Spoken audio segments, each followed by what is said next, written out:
Okay. What's up, y'all? It is your girl, Sarah from Sarah Styles here. Welcome to Monday, and this is Reseller Accountability. You made it through the weekend. You made it through the week. We're back here for another one. This is every single Monday, 6 p.m. Mountain Standard. Anyone who wants to come on can come on, and we just chat about reselling and whatever ends up coming on. So today I have Randy and Brittany is there. Hopefully we'll get to see her beautiful face live as well. There we go. Duo Brittany. Double trouble. All right. So welcome, guys. I am a reseller. I have resell on Poshmark and eBay. My channel is dedicated to teaching you how to use your numbers to resell. So I have a background in math and data analytics, but today we're just chatting. So feel free to drop your social handles in the comments and join us every single Monday. And I'll let Randy and Brittany introduce themselves, and then we'll just kind of see where the evening takes us. Brittany needs to go first because she went through a lot to be here. So she goes first. So I'm Brittany. I am obviously a reseller and a mom and an entrepreneur, all that good stuff. I got so much stuff on the schedule and in my plans coming up entrepreneur-wise to branch off from reselling, but that's how everything started. I lost my job, and that's how I kind of got started with reselling, and ever since then, that's just what I've been doing.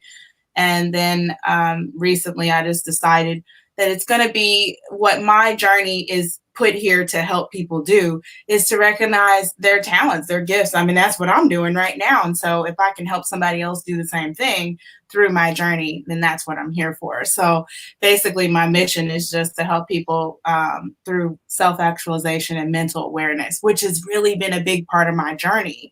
So for me, just getting that, like tomorrow I'm doing it's called Success is a Mindset on my YouTube channel, which basically is on quitting smoking. Just something simple, like ways, to quit smoking for good, so you don't go back, because I went back and forth so many times. But it's all mental. If you really think about it, once, it's out of your system, then it's all, everything else is mental. But I think that mental part is a big part of everything that all of us do. We need to have that, that stability. So, but anyways, I won't take up too much more time with my introduction.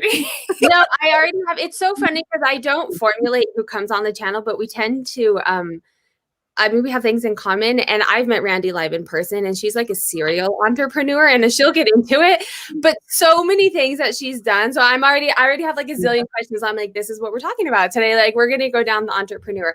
But Brittany, what's your background in? Because you really sound like you know what you're talking about. Like, I was motivated just listening to you. College was health administration, but I ended up after college going into retail management.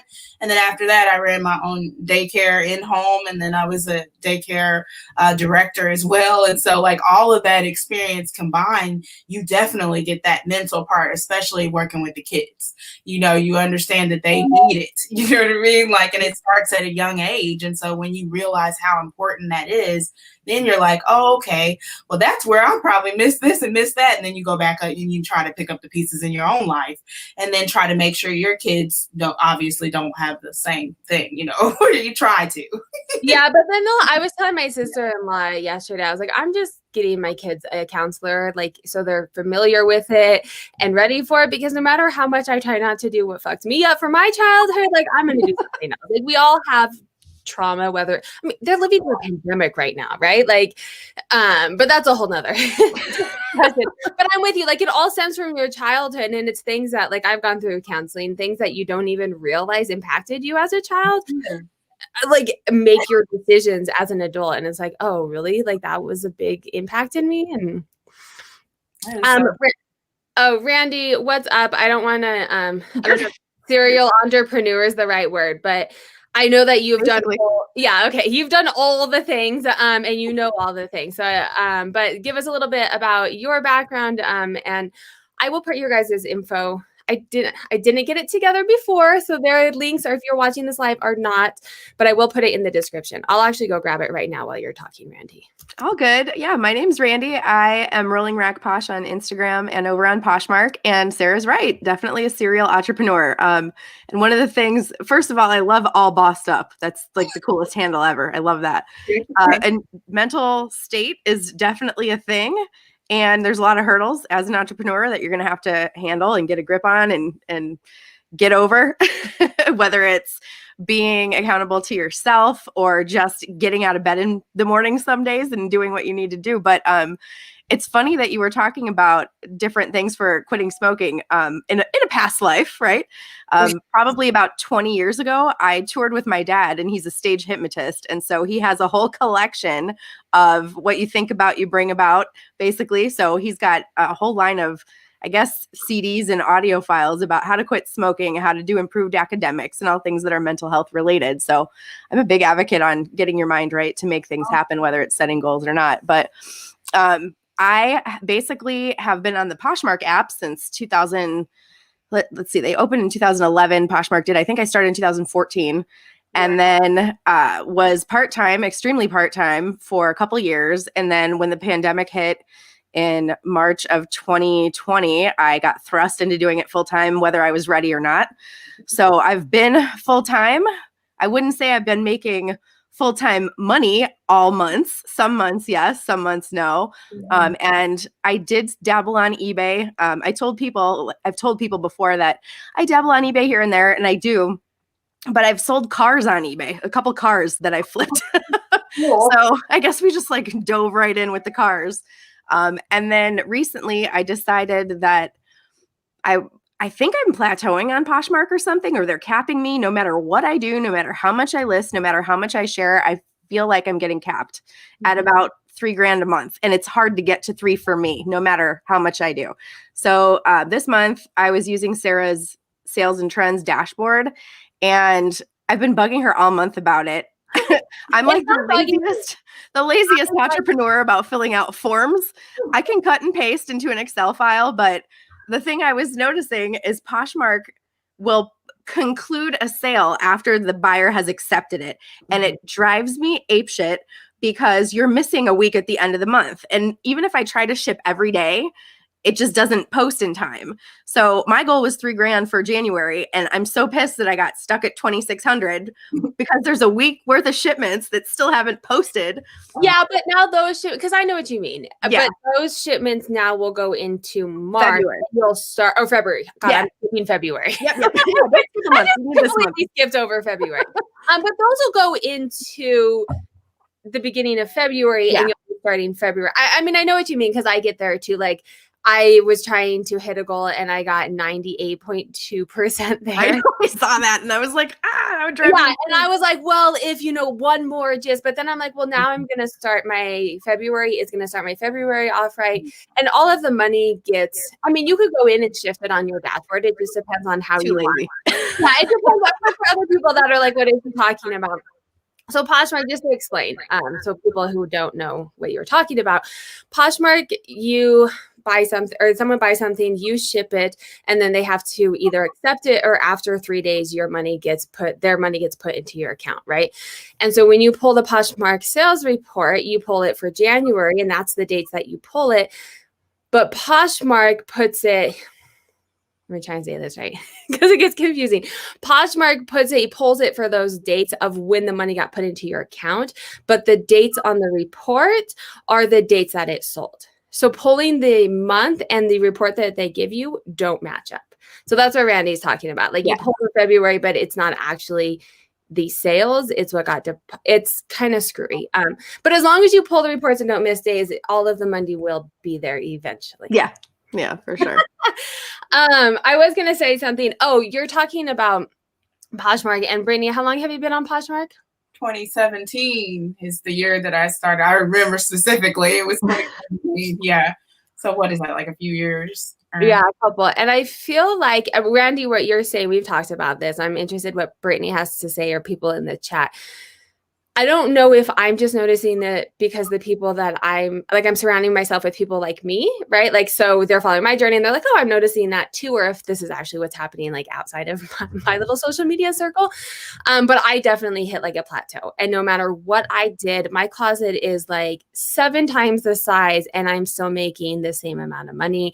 I sent out offer. I mean, you guys watch my videos, right? Like, I'm going to try this trick and I'm going to do this. And like, no matter what, they just kind of plateau you. And I'm noticing a lot more posters are moving over to eBay. Are you guys noticing that? Or is it just people that are following me because I'm moving to eBay? So then they're like, oh, I'm going to do that too, right? Like, what do you guys think? I don't know if that's true, but I'm noticing a lot of people that are interested in eBay from Posh because they feel the same way. Yeah. I know for me, just like, it's up and down with Posh. I mean, it is up and down for me, but I have noticed that lately Posh has just been really extremely slow for me. Like eBay, as long as you feed it, it goes. You know what I mean? Like, and it's the way it's always been for me. As long as you are consistent, then it's fine.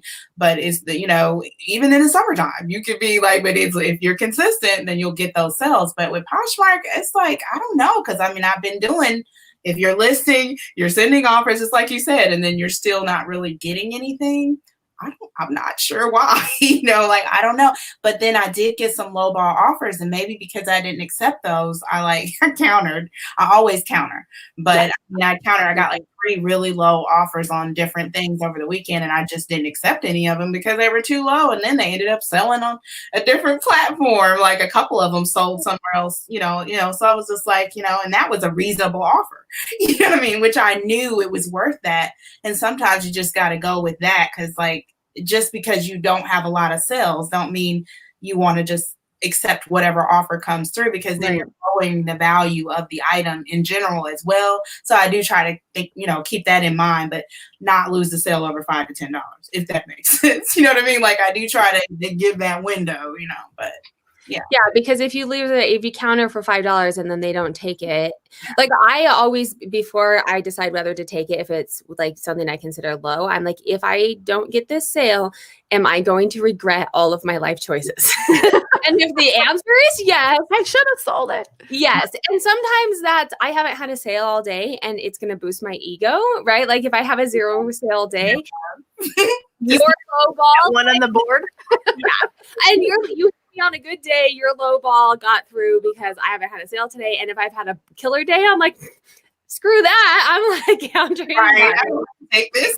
So I want to pop into the chat really quick. Thank you guys, everyone, so much for joining. Liz is here. I was talking about this with Liz earlier too. She is definitely, she is an OG on Poshmark and is slowly moved over to eBay too. Lovely Lotus, she's been on the channel too. She sells great vintage. I noticed that as well.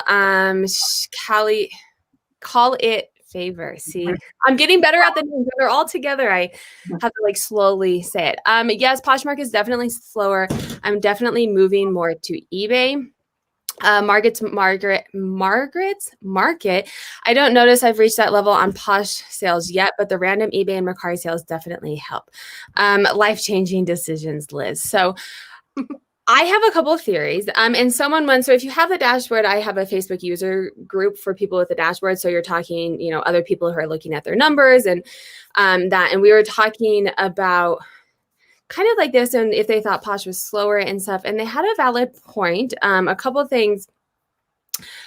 I don't know if you guys watched or read through the IPO. If you have not read through the IPO, watch Amber Resale's video, because she does like a synopsis of it. You don't have to read 200 pages. But they were like gung-ho on marketing to get people on Poshmark. But then before they went on the IPO, they wanted to increase their net earnings. So they lowered their marketing expenses, which increased their net earnings and looks good for the IPO. But then I think it was like they did 67% less marketing last year. Mm-hmm. The other thing, and this makes sense, Manish is always very big on like, I want to help everyone. I don't want it just to be the big sellers. You know, I want it to be like very even. And it makes sense because then if you're a big seller, like he still wants to make sure the small sellers are able to sell too. But then that means that the big sellers can't, like you can't progress, right? Do you know what I mean? I don't know. Those are my thoughts on life. And the saturation. I think Poshmark is getting saturated, but not to the, like eBay's getting saturated, but it's with resellers. So you're at least getting people who know what they're doing and are willing to like hold the standard for what they're selling. But a Poshmark is definitely like, come clear out your closet instead of donating it, you know? And so they're like, cool, I don't wear this anymore. I'll take $10 for it, right? And so that's driving down Poshmark sales too. That's my 2 cents on that. If you guys have anything else to add, if not, we'll get into, I want to talk about entrepreneur stuff. Do it. Yeah. All right. Liz is saying, we have a couple things quickly. Irish Lux Poshmark is saying, I have some vintage that I'm thinking of cross-posting to Depop. I have heard that platform is good for vintage. Do you guys sell on Depop? Don't sell on Depop, so I'm not sure. I have sold on Depop. Depop is almost like a Poshmark in the sense that you have to like, it's not necessarily sharing, but you have to like edit next list basically to get you to the top of the feed. But they do allow bots. So I have heard that people are using bots now to do that. There's a couple good vintage sellers. I know Breezy Von Breezy. I'll put her name in the chat. She sells on there. You may want to reach out. And she's on social media and stuff, so I'm sure she'll answer questions that you have. I sold on there. I sold one pair of Doc Martens the same night, like overnight, woke up, pair of Doc Martens I had had for 6 months. And then they both sent the same night on eBay and on Depop. And y'all know you don't cancel an order on eBay. No. So I canceled it on Depop, and that was all I've ever done. Liz is saying, I wonder if bad press market gets on social media, because you know how you only hear the bad news, if that's affecting buyers. I've heard a lot of people recently say they don't like buying on Poshmark. I don't know why, though. Probably because they don't take returns. That, and I think because I have a couple of friends and they reach out to me like I'm in charge of Poshmark, but they're like, is there, like, I bought this item 10 days ago and they have not, like, it's not the, like, they're not resellers, right? It's people that are cleaning out their closet. And so they can go 10 days before eBay or Poshmark even cancels it. It's not the same level of professionalism, right? So that could be, and they're shipping, depending on what you're buying, their shipping can get pricey, right? Like if you're buying a top and you're paying $8 for it. Yeah. All right. That's my 2 cents on Poshmark and eBay. Let's talk entrepreneurship. So you guys both, well, Brittany, you said you lost your job and that kind of pushed you into entrepreneurship. Randy, we talked about it and I don't, tell me a little bit more about how, because you've done all of the things. I know you were a hairdresser, which is I started off basically working for my family business. We have an entertainment agency. If you want to check it out, it's ameritalent.com. But basically, we book variety entertainers all across the U.S. My dad's booked a lot of like 60s and 70s bands back when I lived in Chicago in the 90s. Okay, so back when like Three Pete and Michael Jordan and the Bulls and BJ Armstrong were like huge. He would do celebrity autograph signings, and he was BJ Armstrong's first agent. So we would book celebrities and do all of that stuff. And even further back, when soap operas was a big thing, as opposed to reality TV, the family talent agency opened up every single Kmart with a soap opera star from either All My Children or General Hospital or whatever. So basically, I was raised by a single father who was a hustler for a living. Like he always had his own businesses. And I was kind of grew up in that world. So I was basically taught that you can learn a trade. You don't have to go to college, but even better, learn how to make your own money and figure out how to pay your own bills from something that you bring to the table. So it's started off doing hair. After that, I started doing a lot of promotional modeling in Chicago at McCormick Place. So trade show modeling and then liquor promos. And then I moved to Vegas to do more of it because I had a talent agent that was complaining about how flaky the girls in Vegas were because they were always hungover, not showing up for work. And I'm like, oh, I'm a Midwest girl. I have a great work ethic. Pay me instead. So I moved to Vegas to take on more trade shows and do more work for her. And she went out of business right after that. So here I'm in Vegas with her client. And they're like, well, she's out of business. Like, who do we go to? And I'm like, I'll handle it. And then my talent agency kind of I worked with my dad because he had the background in contracts and paperwork and all of that. And so basically he runs the talent side of things as far as variety acts and performers go and musicians. And then I would always book the trade show sector for booth babes, trade show models, promotional girls, or any kind of entertainer like magicians and stuff and trade show booths. So I've always had my own business. Are you still doing that? Oh, yeah. Yeah. Ameritalent.com is the website, but because the trade show industry is desecrated right now, it's been nothing since March of last year. So I was always kind of getting into reselling on the side.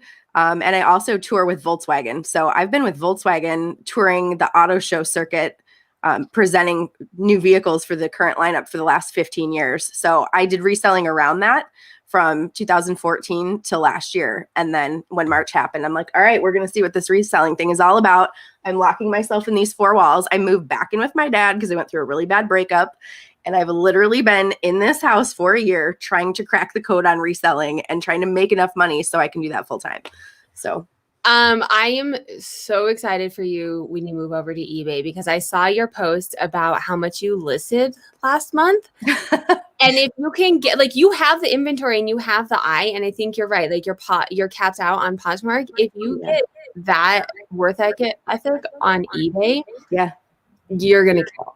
Well, you inspired that because when you said, when we met up at that Starbucks in Denver and you said you talked to your lister and you decided on a daily amount for them to list to eBay, I'm like, okay, that's not too much. Like I can handle that because you're paying for that, right? So that was the other thing.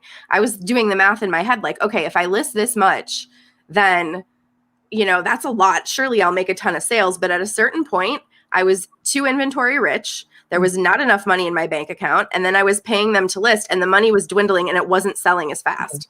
So that's a bit of a plate spin that I have to handle.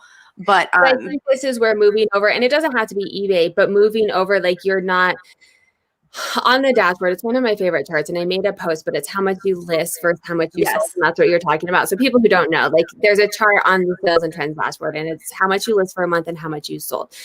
Chris from Daily Refine It calls it daily or reseller nirvana, which I love. So if you can get it to where you are listing what you're selling, and you know what you did to get there, then all you have to do is list. Like you want to make more, you say, I'm going to list 300, boom, I'm going to make this amount of money, right? Like it's a numbers game.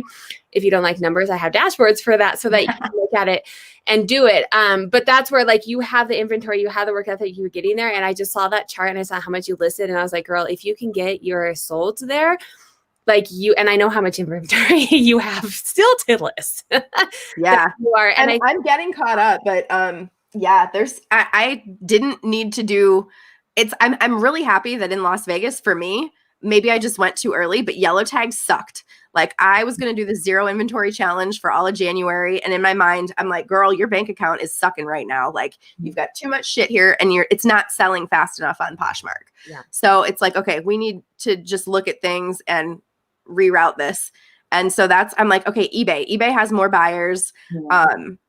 And I remember last year when for a month or two, or maybe it was even a couple weeks, I was trying to consistently list on eBay. And when I was doing it, I was getting sales. And I was amazed at what had been sitting on Poshmark for so long that went instantly and for a lot on eBay.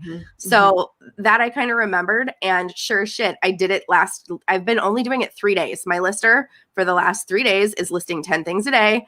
And I've gotten 2 huge sales. And I'm like, why was I not doing this forever ago? Right. Especially if you're paying a lister and you have it all on Posh, they just cross list it and you're getting added exposure. Yeah. I know we were talking about entrepreneurship, but then we went down this route. So Brittany, I know you're on both. Are you noticing, how do they compare to each other for you? I mean, eBay is always great for me. I mean, it's always does well for me. I mean, and it doesn't matter. Like, I try to have a average sales price of $20, but some of that stuff is old, and so some of it's going for 10 and 15. So I said to myself, I don't care if you only get up 10 listings a day. Think about how much that is. Even if you only profited $10 off of each item, that's still a decent amount of money. Now, it's not where I want to be, but it gets the wheel rolling. Yep. You know what I mean? And eBay is one of those little engines where if you stop for a little while, even if it's like a week, then it's like, you have to engine it and rev it back up, and then you'll be like listing for a couple days maybe, and maybe only get a sale or two, or don't get nothing for a day or two, and then boom, they start rolling in if you're consistent. So that's just how it is. But that's why, I mean, I do love it. But at the same time, you just have to be consistent. And like I said, for me, I only have 300 listings. I don't have 1,000. So it's like, you have to understand that too, that you don't have that, you need to have more if you want to do I don't know, 15 or 20 sales a day, 50 sales, whatever your goal is, you have to have more listings then. You know what I mean? Like, Yeah. And then, because I was like, well, I kind of like the fact that like my sell-through rate at about 3 to 500, when I had up to 500, sell-through rate was like 40%. It's pretty good. You know what I mean? Like, that's, yeah. ASP still wasn't at 20 exactly, but there was some items that was selling for 50, some that, it was like, so it's kind of all over the place, but I had at least $10. So I just kept it at that and just kept going because it was working. You know what I mean? Like whatever you have access to, you know what I mean? Well, yeah, that's right. And I love that. And you're going to notice typically you're going to have a higher sell-through rate if you have lower average sale price, because people are more willing, like, cool, I'll spend $10. I'm not going to be like especially right now in a pandemic, like throwing around $100, like, oh, sure, I'll buy this and I'll buy this, so those lower items but I love how you said there's so many, there's so many different ways. If all you have access to is $10 items, you can do it. You just have to have a high sell-through rate and sell a lot of them, get really good at the back end, shipping quickly, taking photos, listing, all of that. And you can make the same amount of money. Girl, you're speaking like my language. My heart like fluttered a little when you said that. People know if they aren't that great, like if you don't have the best inventory available, you can be selling regular Lane Bryant, you can do Torrid, you can do those regular house brands and still get the money. And Taylor, that stuff still sells. It's just you can find it cheap at the bins, so you can do both. Yes. Or you could do the trade at the bins, like where you go to the bins and then you trade it in at Plato's if you want to get like better items or something like that. You could do that. It's another idea. I've done it. Especially with clothing, like kids' clothes. I'll take it over to like Once Upon a Child or something like that. Get you a credit and go do something else with the money. Reinvest. It's that one red paperclip mentality. Yeah. And which is also the amazing thing about reselling is you can literally start from the stuff in your house, make a little bit, and then go invest, like slowly move yourself up, right? Everyone wants to only sell high-end stuff, and I say good luck, right? You can't find, some people can, but if we all could find high-end stuff, like it's just not readily available. Like the mall brands, the Lane Bryants, the Torrid, like that's what you're going to see the most of. Yeah. And it depends on where you live too. Like me and Randy were talking, I went thrifting this weekend and I live in Colorado. And you go through the rack and it's like the North Face, Columbia, Patagonia. Like those are, and some resellers are like, oh my God, like I've never seen that. And I'm like, well, you live in Florida, right? Like Vegas does not have that. Off of the North Face in Florida, you have to build it off of what you see. And looking at other people's Bolo brands, we're never going to find it, watching other people's hauls. It's fun, but like you got to work with what you have. So let's talk, Brittany, you lost your job and you've gone into this entrepreneur type role. And Randy brought up a point like you had, I'm a reseller, but I also have this other stream of income. I know you resell, but then you were mentioning kind of some of your other projects. I did a how much I made video and it should be releasing tomorrow. And looking at, I'm just really realizing full-time resellers usually have lots of different streams of income, only making money off of reselling, right? And so you kind of alluded to that a little bit too, Brittany. So I'm curious to see, you don't have to tell us what you want to, because it seems like maybe you have some things that are going to be rolling out. So indulge with us what you can, but kind of like what other things and what other types of projects are you thinking for as you're I definitely want to have like a website and have like some t-shirts and some mugs and stuff like that. Just the general, like it'll be geared towards resellers. And then there was another project that I probably won't be able, like right now, I'm not going to say, because I don't even know if I'm going to be able to get access to this type of stuff, but it would be specifically for resellers. You know what I mean? Which I think would be totally cool because I just don't see really anybody else doing it. Mm-hmm. So those are, like the website, but I do see obviously people doing the website and stuff like that. But So that's one thing that I wanted to do because it changed my name, and some of it would have something to do with that. I'm not the only person that's bossing up this year. Randy's all bossed up, Sarah's all bossed up. You know what I mean? So why don't we make that a thing? Make it a thing. And so yeah, that's what's going to end up happening. And I'm like, if somebody takes it, okay, I don't think anybody would take that though, because it's my name. You know what I mean? So I'm just I don't see anybody doing that. The reseller community has been great. So I mean, I have some other streams of income, like I have a house and I rent that out, and that sort of thing. And whenever I want to, I'll go be active and go drive or do that, and then reinvest that money back into the business or whatever. But what I'm looking forward to doing is more so getting those streams that I work for once. And it keeps coming, like a blog. So that's another thing, our ebook, coming out with some things that will help to generate that income, over the long haul. That's why it's part of the reason why I'm doing the YouTube, but more so to share my journey, because I was one of those types of people, more introverted than, extroverted. And I was just doing my own thing, working with my head down. Now, granted, when I was doing that, I was getting 15 sales a day. So I kind of I'm like, okay, now you need to find the balance though. But I was working all day and night to get that, because it was only me. So now all I need to do is figure out, okay, how can you delegate some of these tasks so that way you can, but you have to have the budget first too, to be able to delegate. So I said, you get to a certain point on your own and then you could do that. But those are just some of the projects that I'm trying to do, just things that you can do passive wise that can multiple streams of income. So I'm not just leaning on one or reselling as the main thing. I need to be, have your hands in a few different projects, but don't work on one at a time. Don't do this, do that, that's entrepreneurs, thing. I don't know. A lot of us do that, get into so many things that now you can't really focus on anything because you have so many things going on.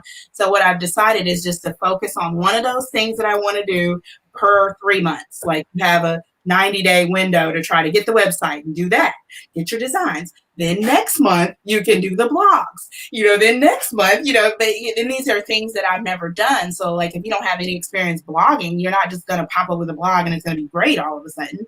You need to actually take your time with it. Or if you've never done an ebook, you're probably not going to pop one out, the average person, in a couple of days or a couple of weeks.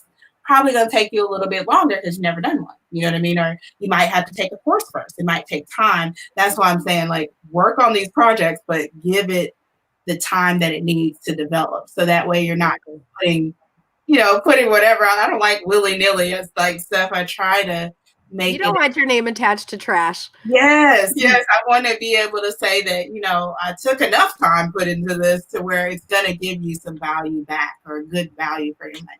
Yeah. Well, and I think you had a good point too in saying you have you have to focus and you have to have capital to do some of this stuff, right? And not even capital in money, but capital in time, so that you can have, especially if you're paying bills and mortgages and stuff, you need to have, whether it's that reselling, but whatever is that steady income, have that going well, and then add layers onto it. I think I was wondering the other day if entrepreneurs are ADHD. Right? I was thinking the same thing. My oldest is ADHD, and he's has a hard time focusing. So not the, multi, but it's definitely so many entrepreneurs have this, I have 75 notes everywhere because I have an idea, but you have to having these ideas are great, but you have to be able to implement them. And you can't, if you're I'm going to do this and I'm going to do this, I'm going to do this, then you're not sleeping, you're not doing any of them well. And I think even if you're just a reseller, we kind of get down that way too, when we're there's 25 platforms, I'm going to post on all of them with all this money. Well, if you're not good at any of them, posting on more of them is not a good idea. Yeah, they all have algorithms. If there was one that you just posted on and it all sold, we'd all be on that platform, right? They all have algorithms. They all have followers or shares or whatever it is. There's all some little twerk about the difference in them. And so really becoming good in one. I think that's something I really learned last year, because I was doing the dashboard, I was momming, and then I was doing the dashboard and then trying to get social media and trying to do the reselling. And I was pretty new. I know how to build dashboards, but as far as getting it out and stuff, I was kind of new. And so I was overextending myself on all of it. And I was okay, let's take a step back. Reselling's bringing the money in. focus on that, get that to a level playing field. And then you can, like this year, I'm like, okay, I'm going to learn YouTube. I've been on here for 2 years and no idea what I'm doing. Right? I'm like, it's an algorithm, just like eBay. Let me spend this year really trying to massage that and figure that out as well. Oh, Terry joined us. What's up, Terry? Thanks for joining. We love, she was on a few weeks ago. Randy, multiple streams of revenue. I know that you mentioned the talent agency and then reselling as well. Do you have other things? So my income is directly affected by my energy level. Okay. So I have a theory. I don't know. Maybe this is the ADHD kicking in. I've never been diagnosed, but I completely agree with what you're saying, because you have so many slots of different things you're thinking of at all times. I'm thinking of a digital product I'm putting out. I'm thinking of shipping that needs to be done and the listing that needs to be delegated and just all these different things. So at my best, I was breaking 6 figures, but it was doing multiple things. I was running the talent agency with my business. Me as an individual was out touring on the auto show circuit, making a decent day rate, corporate presenting on all the cars on auto shows. And I was running the Las Vegas market for all the Bud Light pool parties for, they call it on premise. So I was a liquor manager for a corporate account here, and I was reselling. So right there was like 4 different streams of income to break 6 figures. So to hit that 6-figure mark, absolutely. Right now, my energy level is very low. I don't know if it's, COVID related, quarantine related, or just like safety mode where you're just scaling back because you're afraid of not having enough to get by during these crazy times or what. But right now, reselling is my only form of income. And like I said, thank God, because I scaled way back. Like I moved back home. My dad and I share a house. My dad's living here. It allows me to take care of him as he's getting older and having health issues and doctor's appointments, whatever. But it really lets me sink my teeth into this reselling thing. And I'm stubborn. I'm the same way with businesses that I am with boyfriends. I will date that shit till it's for sure done and to make sure I'm done before I'm done with it. So, it's the same thing. And literally Dedicated, Randy. Dedicated. Stubborn, stupid, take your pick, any word you want to use. I've been called worse. But with Poshmark, I was like, you know what? Everybody's saying like it's over on eBay or, it's what I'm like, no, I'm going to do it on Poshmark. Like I'm going to make so much money and da-da-da-da. And it's been like 3,000, just stuck. And I'm like, all right. I get why eBay's such a bigger market. There's so many more users, buyers, sellers, everything on there. And like I said, I'm like so excited about eBay. So that'll be super fun. But I don't want to say reselling's my end game, but I'm stuck on it right now. Like I want to figure out a way to do this and do it big and do it better than anybody and then show other people how to do that. And I think that's everybody's goal, right? We all think that we're different, but there's gotta be something to this, Oh, for sure. And that's kind of the cool thing about it too, is everyone can do it a different way, right? Yes. And there's all different things to sell too. So I like that you hit on, your energy level and delegating. You guys both talked about delegating. And that's something that I found in this past year too, is I lowered my hours spent because you said I had 4 jobs. I was making over, 6 figures, but I was working 4 jobs. Like I want to work 4 jobs. I want that 6-figure income. And were you doing 4 well? Probably not. Right. And so I think delegating is a big thing. And I think that seems to be really hard for a lot of us because it's giving up some of the control, right? And figuring out what to delegate. There's certain things that I won't, and there's certain things that I can't. Like I haven't loved YouTube, but like I'm the face, right? Like I'm not at a position where I can pay someone to be the face of my company, right? Like I'm not to that level yet. So like that's something I have to do. But other things that I don't like doing, I think to be able to level up, to go to that next level, unless you want to work 4 full-time jobs, you're not going to be able to get there. So I want to talk a little bit about like delegating and how you guys decide when to delegate and what to delegate and kind of maneuver, whether it's Randy with reselling now or just kind of in previous jobs, kind of just in general delegating, because I think that is something you guys both touched on and it's really important to not, so that you can stay consistent, right? Like the days that you're like, I don't want to list today. Cool. I have a lister. Right here. She doesn't get a choice. Right. Like, Yeah. And you need a couple just in case. I know. And that's where I'm at. I finally convinced my lister to train someone else. Because I've tried a couple other Your lister's training someone else. And I'm paying her. She's legit. And I'm paying her. She's like, I found someone because she gets kind of busy and she's amazing. I told her that she needs to start a company because she's legit. But she's like, I get really busy and then I get stressed out. Can I train someone? I was like, yes, please do. Train multiple people. Yeah. Yeah, I will take that. I mean, I'm paying her to train them, but it'll be worth it in the long run, right? So there's a lot of businesses to be born out of that.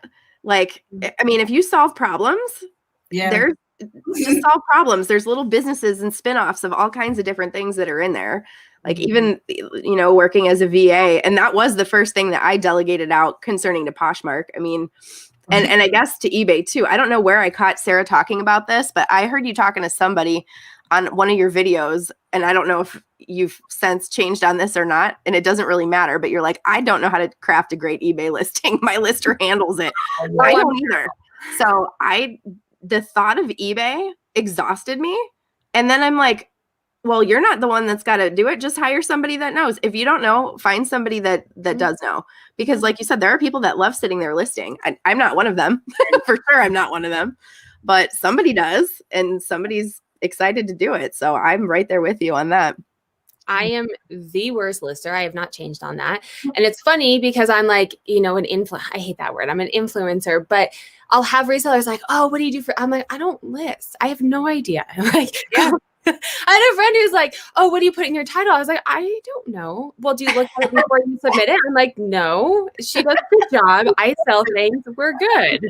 If I'm going to micromanage her, right, then I'll just do it myself, right? And so I think I've been that boss too, and they don't like you. I've been that bad bitch boss. It doesn't go over well. Your whole team will quit. It's not fun. It's not fun to work for. Nobody wants to be around you. Do you want to suck the air out of the room when you walk into your team? Do you want them to hate you? That's a great way to do it, No, and that's valid points when you delegate too, is how to do it. But you have to be able to find that. But like I've tried a couple other listers out, and I did have to micromanage them because they were not good. And I was like, well, this isn't going to work because I'm not micromanaging you. Yeah. Like, I'll give you a trial. Like we did a month. And if you can't get it together in a month or at least improve, right?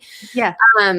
Brittany, delegating, what's your thoughts and what are your, like, how do you know when and what are you delegating on? Like what you were saying about your expectations have to be realistic starting out. First of all, you're not going to find an excellent lister right off, probably.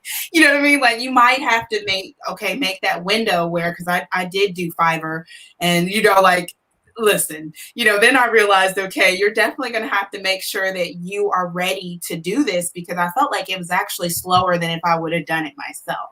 I didn't appreciate it, now I'm paying and now I'm having to go back and do all of this and make all of these notes, which I made notes in advance for the lister, but she clearly did not read them. You know what I mean? So I had to reiterate, hey, did you go over these notes? The notes say do this or do that. When that happens, put this. And they weren't doing it. So it was almost like I was having to do it myself. And so I never went back and did it again. I said, what I want to do is work up to a certain point on my own.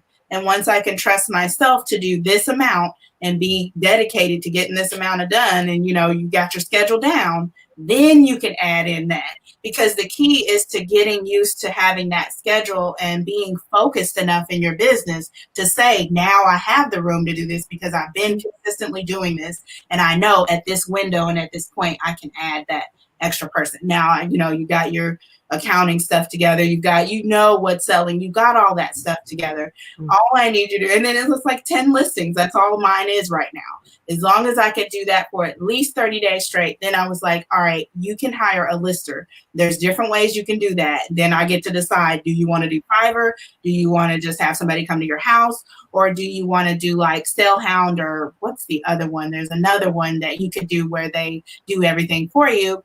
And they have a whole staff full of people. So if somebody calls in, then your backup's already there. You have to consider these kind of things when you're talking about, because listing is the thing that I hate the most. So that it takes up a lot of time. That's got to go. Right. And it takes up the most time. It's the bottleneck. So I'd have to get rid of that first. And that's where the delegation equation comes in. That's the first thing. Then you can start focusing more on all of your other projects that you love to do so much more. Like I like YouTube.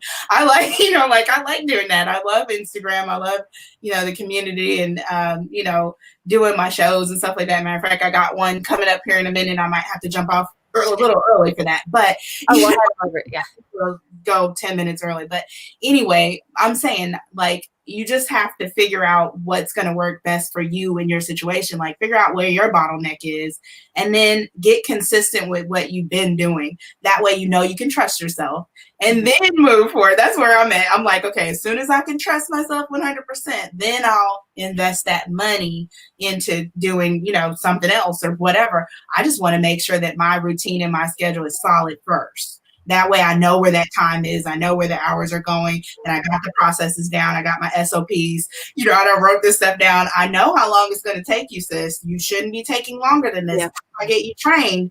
If they don't go in that direction, then you need to pivot and you need to do something else or whatever. But if you hire those people that do it all the time, like there's that option of hiring the virtual assistant that do it all the time, the backup's there too. So even if they're not there, then they have notes on file already. It sounds like a better process than maybe hiring somebody and then you can pick somebody that's done it before, or you can pick somebody that hasn't done it before. And then there's cons and pros. If you hire the person that already does it, then their bad habits come along with them. If the person that doesn't, then you train them exactly how you want them to do it.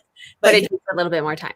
Yeah, and it might take more time. So you have to decide. That's how I do my little delegation equation. Yeah, I'm a Libra. So you saying all of these pros and cons, I do that for like 6 months, and then my husband's like, just make a decision. Like, just do something. No more pros and cons. Like, you said them all. Just pick one, and then change if it doesn't work. Yeah. I would say don't take too much time in that process either. Once you get to the point you want to be at, that's why I was like, I only need to trust myself for a short period of time because I'm serious about it. If you're committed to what you're doing, then you're going to do it. So don't worry about the rest. Now you've done that. Now let's just move on to the next thing, because otherwise you'll stay in that incubator thinking about and ideas, and you just keep getting all these ideas in, but there's no action. Pay the problem. Well, but I think you hit on a good point too. And I probably don't say this enough that like I have a lister, but I didn't go over the process of how I wasn't like, oh, I'm making no money, let me spend some more money, right? And you have a valid point. Like if you can do it consistently, and once you do it consistently for 30 days, you'll know the income that's going to bring to you. Is that enough to be paying someone else to do it? Because if you're going to pay someone else to do a job that's not bringing you money, I mean, you're ended up, negative here, and that's not the purpose of it. Sometimes you have to do that in the beginning to get businesses started. But, in general, you want to be able to make these assessments and figure out what is working for you and make sure that you can do it. Brittany, if you have to leave, feel free to hop in. I can see you getting like jumpy. I didn't know if it was like the person that I'm interviewing. Let me see what's going on here now. Yeah, no worries. If you need to hop on over, and then when this is over, guys, I will put I put their Brittany and Brandy's Instagram in the chat, but I'll put it in the description if you're watching the recording. So when this is over, you guys can head on over to Brittany's channel and hang. I'm assuming it's on YouTube. Is it on YouTube? It is. Okay, so head on over to her channel. Brittany, it was such a pleasure. We've chatted on Instagram, but it was nice to chat with you live in person. Nice to meet you, Brittany. You too, Randy. I remember you from like a Posh and Sip. That's when I first met you. But oh my God, you remember that? Yeah. Oh, look at you all bossed up now. Oh my God. I do remember that. That was a long time ago, but yes, awesome. Very cool. Bye, everybody. Thank you so much for having me on. Oh, you're welcome. Anytime. Good to see you. Yeah, whenever you want. We did have a couple questions, Randy, if you want to stay for a few more minutes and we can. Yeah, I'm fine. I have our other one on. That just blew my mind a little. I remember Lil Brittany had all the basic questions, and now she's doing something good. That makes me happy. I didn't know. Is she in? I didn't realize that. Yeah. Liz was saying too, because she's in Las Vegas. And she was saying somewhere that she thinks you guys live close. Liz is awesome. She knows she's going to come on in March because she did bookkeeping for her small business for 20 years. So she's coming on. She came on last year too. And I know Randy too. Of course, Randy, because she's has her fingers in everything. She knows a lot of bookkeeping stuff as well. So Margaret's Market is asking, how do you keep track of all your ideas throughout the day? I forget everything by the time I sit down with the planner at night. I have to list. I'm a compulsive list maker. I have to get it out of my brain and write it down and put it on paper so I can quit going through this like virtual list in my brain of stuff not to forget. Yeah, to Post-its. Yeah. Yep. Yes. And yeah, I have this is so funny. Hold on. Since we're doing that. I wasn't leaving you. I just looked over as you were seeing it. I was like, I don't know, like these are all the notes in the binders. And I'm like, oh, this is great for writing notes on. We've got a planner, we've got a blank notebook, we've got all kinds of shit for that.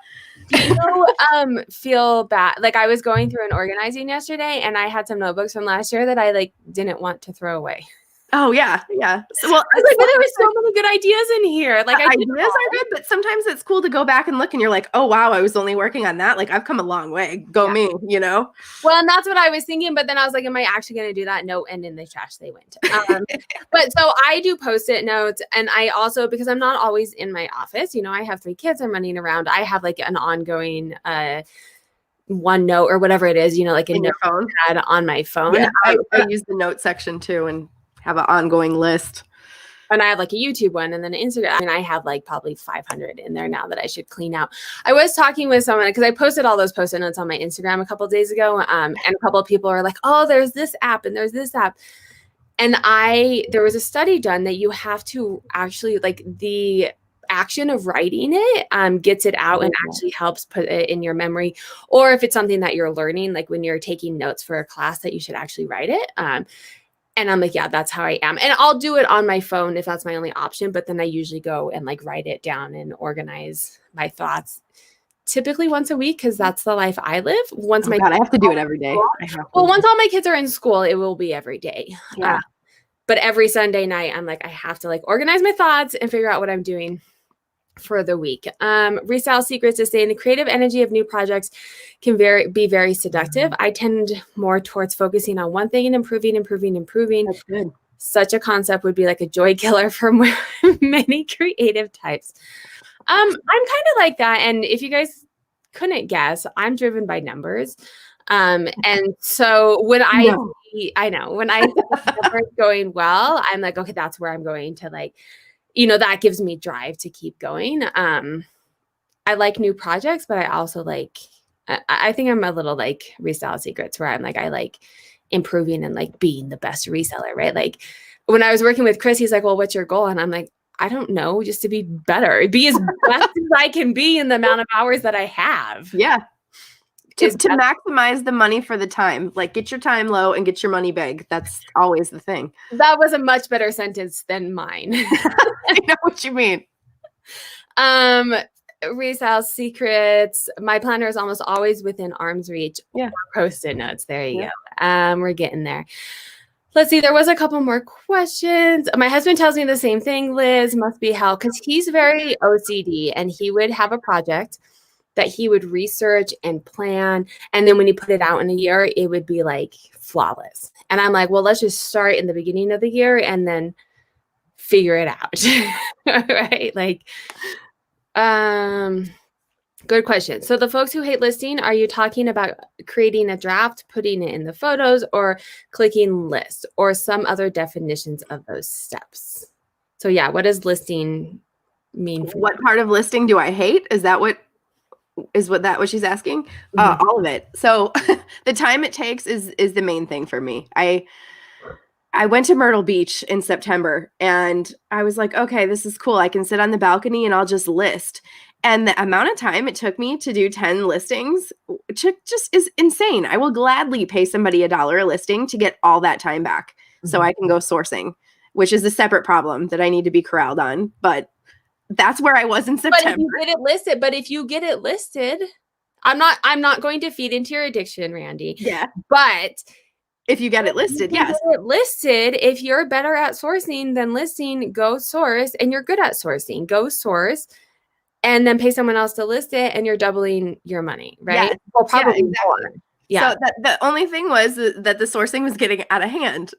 So let's put the pause button on the sourcing. When you have, I won a contest. I won a free planner because I had the biggest death pile in this chick's Instagram. Deanna Online, I think is what she is. I don't know. Yeah. But she's like, okay, tag us in your death pile. And I was like, look at this. And I tagged her and she's like, you win a free planner. And I'm like, oh my God, great. So it was that bad. But I have been taking all of January to get at it. So that's a good thing. But the next thing is, I don't actually know how great at sourcing I am. Okay. So like, yes, my sell-through rate's pretty good. So because of your dashboard, that tells me I'm pretty good at sourcing. Okay, cool. But the ASP bounces between 19 and 26, and I want to get better at that. So let's see what we can do. But like you said, you're kind of boxed in at what you can find. You know what I'm saying? But actually, I mean, from the research that I've done, that's actually very good stats. The fact that you can make $3,000 on Poshmark, you are like way up there. I mean, most people like most full-time poshers, from what I have gathered in talking to people, 2,000 and above. So 3,000 is significantly above that. You have your couple out there, and we know who they are, who are like, Yeah. And I think Poshmark might know who they are, and they might get anyway. But they're, they're doing a Robin Hood of their own. Let's rob from the rich and give to the poor. Yes, right. So, I mean, there's some people, and I don't know that any of us will get there, but the fact that you're making $3,000 on Poshmark, you are doing something right.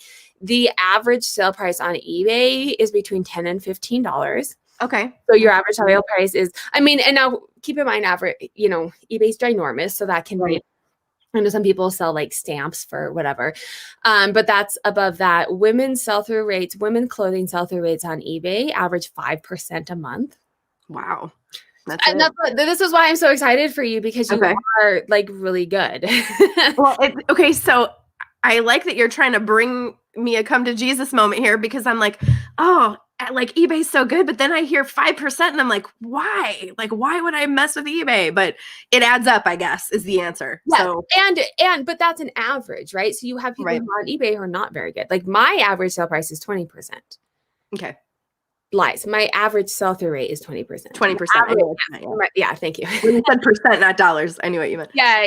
And not to say that I'm better, but you know what you're doing. And so I think you would be above 5%, but even 5% of all of the inventory that you have, Randy, is money.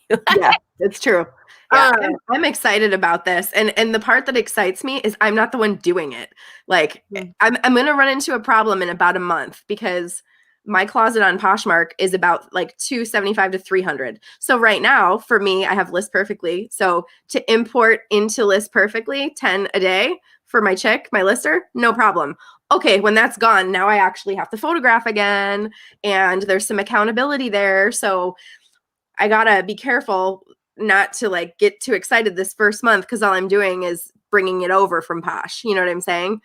Yeah, so. But you get in, and this is what I'm hoping this conversation. I'm starting a Zoom chat for those. Randy's going to be involved, but kind of like a beta test, because I like these conversations to be able to help other resellers look at the numbers and all of that. So we'll talk a little bit more about this tomorrow and in future Zoom calls. But if it's something that, like, if you don't like taking the pictures, or it's something like even starting now and doing like 2 photos a day in a month, you would have so many photos already taken, and it wouldn't be as overwhelming. Oh, for sure. Those are just, anyway, we're talking about listings. So what I include in a listing is all of it. No, I take photos. I don't mind photos. I actually like the monotony of photos. I have my studio set up right behind my laptop's on my desk, but I have like a white wall, and I have everything set up, and then I list it, and I put, I can do it all in 2 minutes. It's very monotonous to me. And I actually kind of like it in my camera. Relaxing for you? Yes. And it's just something that's easy to do with the children. Like mommy time? Or they help you said, right? Yeah. I don't let them touch my clothes. Okay. They help me ship, because they can like pull the inventory and put the stickers on. Yeah. But they know, like, I'm in my office, and my like 3-year-old today was in here like building Legos while I was doing it. But it's something that I can do that doesn't take focus, and I can keep an ear out for them. And if I stop taking a picture to go hang out with it or do something with the kids, I can come back. When I was listing, you have to pay attention, right? And you have to like look, and then I would like, do something wrong, or I don't like having to look up like all the comps. I don't know all the words. I'm not a great reseller. It sounds terrible, but like, I mean, I've only been doing it for 2 years. I don't know all the words. I don't know all the categories, all the, all of that stuff. I don't. And so it was part of why I wasn't going on to eBay too, because it was very overwhelming. And then I found a lister who knows eBay, and I was like, let's do it. Yep. Like, you know, all of that. You just, it's like the sun after the rain. Yeah. Like, oh, you know this? You'll handle this for me? Thank you. I will gladly pay you. It's fine. Yeah. She's like a consultant too. I'm like, you don't charge. I've told her, I'm like, you don't charge me enough, because I consult with you too. I'm like, hey, this happened on eBay. What should I do? Right? Like, she's not just a lister. But I don't mind the pictures. But everything after that, I hit the list button because she just makes drafts, so I can have. Mine does drafts too. Like right now, there might be a better way. I was actually, like you said, how you consult your lister because she knows more on eBay. Mm-hmm. So you just ask her questions. I've been using 2 different listers for Poshmark, and one's turnaround wasn't as quick as I wanted it. So that's why I started looking for a second one. This second chick blew my mind. Like, I don't know how she does it. She's a wizard. I'm not sure how she does it, but she's so quick. Like, I literally will send her my order, and I found her through Fiverr, and I'll send her my order. And before I get out of the thrift, everything's drafted. So I'm like, whoa. So she's amazing. And she likes, of course, to do things, and she'll do whatever I have ready in drafts. So if I only have like 20, she'll send me a special order for 20, but she prefers to do them in batches of 50 or 100. It's more money for her. And I don't know if she has like a copy paste template or what, but she customizes it because, somebody was asking about what's entailed with listing. For me, for Poshmark, I sat in on a panel at PoshFest last year, and they did confirm that the way their algorithm works, I believe it was like brand, item, any kind of like descriptive keywords, and then size if you have room, whatever. So I asked her to do it that way, and she does it exactly that. And I want her to end it with smoke-free, pet-free seller, excellent condition. And she does it exactly the same way every time. And if I have measurements in there, she includes the measurements. And that was one thing I did to get my death pile caught up, was I cut measurements. And I think that might be why my numbers are a little off. Maybe. I don't know. But I do photos of measurements because it doesn't take me any, like, I'm already taking the picture. do you use an actual, like, do you have it like down on your table, like a measuring tape or stick or something? Yeah, it's right here where it's on the floor. I have a yardstick. And so I just I take a picture on the wall, and then I have the tables like right underneath it. I tried doing that and it was okay. For me, it like wasn't, I don't know. I'm always in CYA mode with measurements. I want it to like show the start and the end point. So I want the whole measurement in there. And sometimes that doesn't work for me. But I recently downloaded that app called Measure, and it's a virtual measuring thing, and you can actually take a picture of it, and it's beautiful. I've been digging that lately. So yeah, a lot of my length pictures, it does cut off the top. But I like having the photo because then there's no, like, sometimes people will ask for an armpit and they actually mean like an elbow to elbow because people don't know what they're talking about. Yeah. I don't want to have to try and interpret what you're saying. Here's the picture. You figure it out. Right. And you can't say, well, you told me 18 and it's actually 19. Like, you looked at the picture of where it is. I always put approximately 18, approximately, CYA words for sure. I think we are running. Let me see if we have any other questions. Liz is saying, I'm doing 3,000 a month on average and adding another 800 from eBay in the last 3 to 4 months. Liz is going to kill it on eBay too. I hope to be right there like this month. So hopefully. It took 8 months for me to get on eBay where I was on Posh. So, I mean, you have to put in like, if you're doing 3 on Posh in 8 months, to get another 3, I'd be happy. But to get an extra 800, like she just said, if I'm doing 3 on Posh and 8, you think that's doable for a month? Maybe? Yeah. Okay, cool. Yeah. Then I'm excited. For sure. But I'm just saying, like, and now my eBay is like out of the You're just saying be patient, give it time to kick in. Yes. Yeah. I like eBay. This is a valid point too. I like eBay because my fees as a top rated seller are about 12%. Same. That's awesome. Yeah. And you can do promoted listings. I've messed with that a little bit too, but it's usually under 20%. Yeah. I'm doing promoted listings, and I do believe I'm doing free shipping right now, which sucks, but I did it all for 8 months. For 8 months. Okay, cool. Right. eBay wants you to get volume. Like, once they're like, you're selling and making me money, I'll give you better exposure. So once you start getting volume, then I was like, okay, I have good volume. I'm getting rid of free shipping. I'm getting rid of promoted listings, but I wasn't willing to do any of that until. Did you notice, if you did it for 8 months, the month that you took away free shipping, did it still cruise, or did it dip a little and then come up, or what? No. And I only took away one thing at a time. eBay's analytics are amazing. So I would take away one thing. And that's how you roll anyways, is like testing things one at a time. Okay. Yeah. So I would like put all the things on and then only take one away at a time, because then you're not going to know. And at least for a month. Because if you do it for a week, it could just be like a weird week. I hate to think of the number of inventory I would have to have on eBay at a 5% sell-through rate. Yeah. Right. Which is why eBay's like, oh, you have to have ginormous stores. But me and Liz have talked about this. I've done videos. You can make it work with a smaller inventory. You just have to work on ways to get a higher sell-through rate or a higher average sell price. But that's another time, or you guys can watch some of my other videos. Because we are wrapping up this show. Randy, a pleasure as always. Thank you for having me. Yeah, feel free to come back anytime. I'm excited for this Zoom thing because I think a lot of what we talked about today, we're going to have some other people that are kind of in that same mindset and looking at their numbers and wanting to help improve things. And I like doing it. I like. Well, I like that you like doing it. Don't ever feel bad. I had someone was like, I always bug you about numbers. And I was like, please. I love talking about numbers. There's not a lot of people. My husband gets sick of it. So then I just talk to myself on YouTube and hope you guys watch it.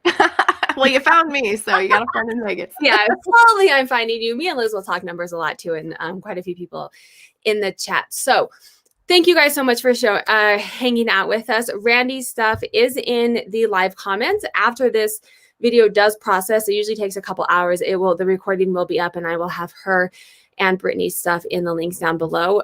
This is every single Monday, 6 p.m. Mountain Standard. Resellers get together. We chat about whatever comes up. If you want to come live on the show on camera, send me a DM and we'll set up a time that works for both of us, a Monday that works for both of us. If you're a little camera shy, but you like the community, feel free to join me every single Monday, 6 p.m. Mountain Standard in the chat. Or if you catch the recording, leave those comments down below on, whatever you enjoyed or comments that you have as well. Make sure to hit that subscribe button and notifications so you get notified of what's coming out. This week, I have lots of videos coming out. Tomorrow, I did how much money I made in January. So I will go through my gross as well as my net, my expenses, my inventory costs, what it actually looks to have a reselling business. Not just that big flashy number on the top, how much money I actually put into my bank account last month. Goals that I have moving forward. And then I'll do a what sold video as well, talking about sell through, average sale price, and all of that. Lots of Poshmark and eBay tips throughout the week as well. So everyone have a good night. Randy, feel free to shamelessly self-promote if there's anything else you want to share about your social media or sales or anything else. No, but I will give a little pre-nugget. It's still not ready, but poshcoach.com is still coming soon. So that's under wraps right now, and it's about to go live. So I actually, for those people that follow ThreadUp and get the annual trend report, I have my own because of your numbers. So that'll be the freebie. So once poshcoach.com launches, I'm releasing all my numbers for last year for 2020. Like my top brands that sold, my top items that sold, all of that will be in the pop-up that comes out once it goes live. So it's not ready yet, but you can make a little note. Poshcoach.com is about to launch. So, well, keep me posted on that. Yeah, for sure. Tag me when you make posts or send me DMs. I will once it goes live. Yep. Yeah, because I'll definitely support you. And if we want to have you back on or whatever it is, do a collab on Instagram. Oh, totally. Yeah. Promotion. So everyone have a good night and a good week, and I will see you guys next Monday. Bye.